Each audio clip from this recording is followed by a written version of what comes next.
Well, I've cut the copper tube down to the right length. I've made it slightly longer than the original because it was quite tight on the ends of the mounts. So I've just probably about another extra 1/8 of an inch, that's all. The fittings are in place.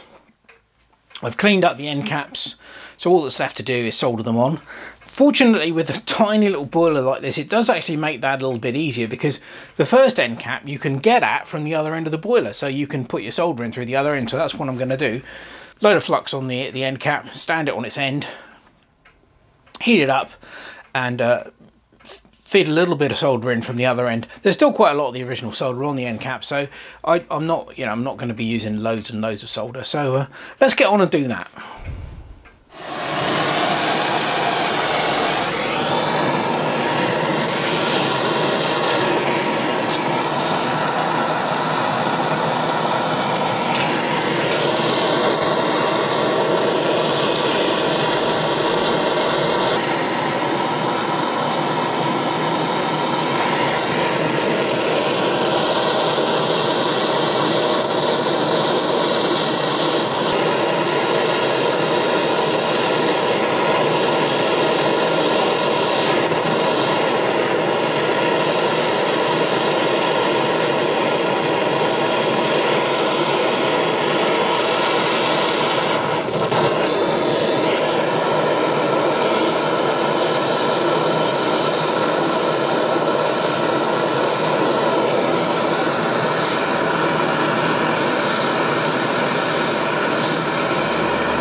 And that should be the first one done.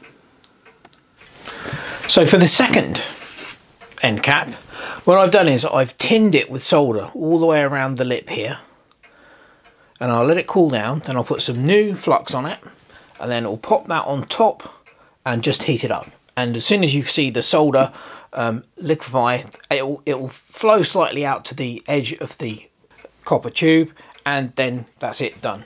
And hopefully we've got a sealed boiler.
And that should be it.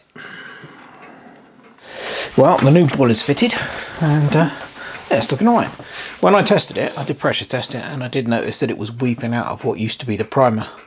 The primer's on both end caps. Now, whether I didn't notice that before, so maybe that happened when I heated them up to solder them onto the new boiler. God knows, don't know. But anyway, we're ready to try it. One thing that does concern me is that this is just a press fit. That steam pipe is just a press fit on there. So say it runs fine under compressed air, but then it ran fine under compressed air before. So let's get some water in it and see whether we can get the thing going. Well, I've had all sorts of trouble with this little engine. That's steam engines for you, and the small ones are even worse because everything on it is tiny and it's very difficult to work out what's going wrong. Couldn't get it to run on steam at all. It would sometimes run on air and then it wouldn't run on air, and I couldn't work out what was going on. And eventually what it was, it turned out to be the crank pin. Now that crank pin is threaded into the crank, and what was happening was it was coming loose, and one of two things would happen. Either there was only one knot on there originally, I put a lot on there now. Either this nut would tighten up and then squeeze the con rod and it would, the whole mechanism would stiffen up, or the crank pin would thread its way through the crank and then bind up on the crankshaft block here. Oh, it took me ages to work that one out. So hopefully now it's all fixed, the lock nut's on there, and I've got the crank pin tight in the crank, so hopefully it won't move. So we're going to have a go and see if we can get it steamed again. The reason for this rather unusual setup, and the reason why I've got it jacked up, is I'm using the little Bix round circular gas burner, which is just about the right size to go through the hole. So yeah, we've got hot water in there, and hopefully we'll get this thing running. Fingers crossed. Let's let it build up some pressure. Well, I think we're about ready to go. There's steam and water coming out everywhere. I think I've overfilled the boiler as always, but yes, it is running under its own steam. Amazing. So we can turn the burner down a bit. We don't really need, it's obviously plenty of steam.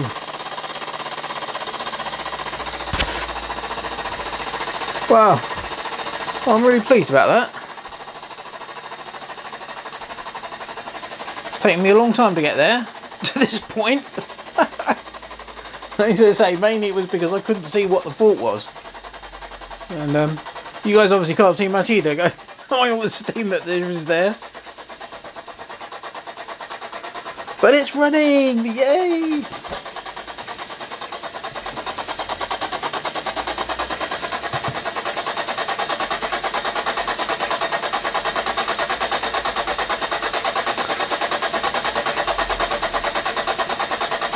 Ah, yeah, wonderful.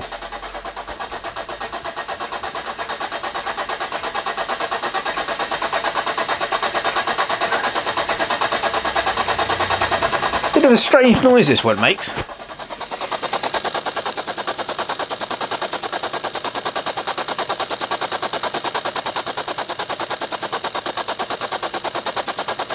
I suspect there's quite a bit of blow-by on the piston valve because it's quite a loose fit in the cylinder part of the piston valve. It's a loose fit. But it works! Yay!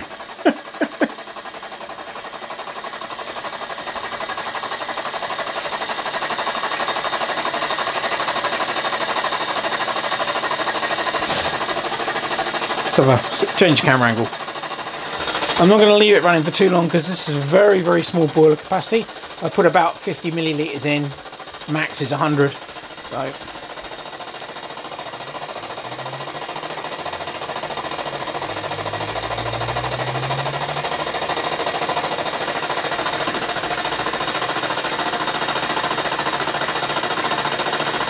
yay, it works! Amazing!